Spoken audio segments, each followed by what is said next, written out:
तलवार हैदरी उनको दी है। सैयदा ज़ैनब सलामुल्लाह तआला अन्हा ने अपनी वालिदा मोहतरमा का एक सर का कपड़ा पोटली में से निकाल कर उनकी कमर के साथ बांधा है, फरमाया अब जाओ। बहन का हौसला देखो, औरत होते हुए गोया कि आप अली के रूप में हैं, अगर औरत के रूप में होती तो पहले रोती पाई। हजरत इनको सब्र दिलाते रहे, सब्र करो सब्र करो सब्र करो। तो ये अल्लाह की कुदरत है, जब अल्लाह किसी पर एजाज बरसाते हैं। ये वही हुसैन है जिसके बारे में हुजूर ने फरमाया अल हुसैन मिन्नी व अना मिनल हुसैन, हुसैन मुझसे है, मैं हुसैन से हूँ। सलामुल्लाहि तआला अलैहिम अजमाइन। इनके इलाज को समझना हो तो किताब और सुन्नत से जरा ना रखो। क्यों? इमामुल अंबिया सरवर कौन मकाम सल्लल्लाहु अलैहि वसल्लम ने फरमाया क़यामत के दिन कुरान और अहले बैत दोनों इकट्ठे आएंगे। मालूम हुआ ना कुरान जुदा है ना अहले बैत जुदा है, अहले बैत के साथ कुरान है, कुरान के साथ अहले बैत है। सुभान अल्लाह।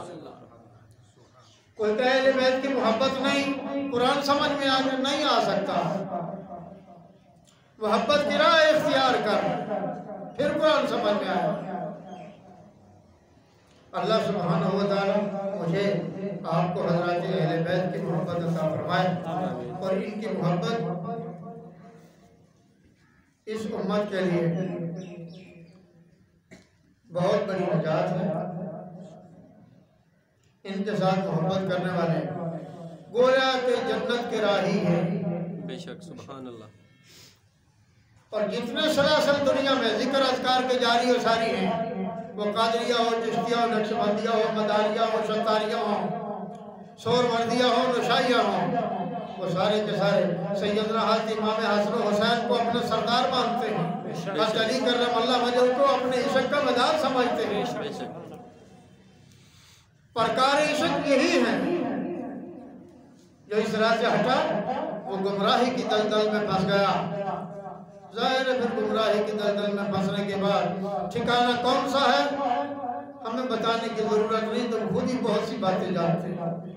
अल्लाह सुब्हानहू व तआला इन हज़रात की मोहब्बत को आम फरमा दे और क़यामत की सुबह तक इस उम्मत पर अर्ज़ा कर दे, आम कर दे। सुब्हान रब्बिक रब्बिल इज़्ज़ति अम्मा यसिफून व सलामुन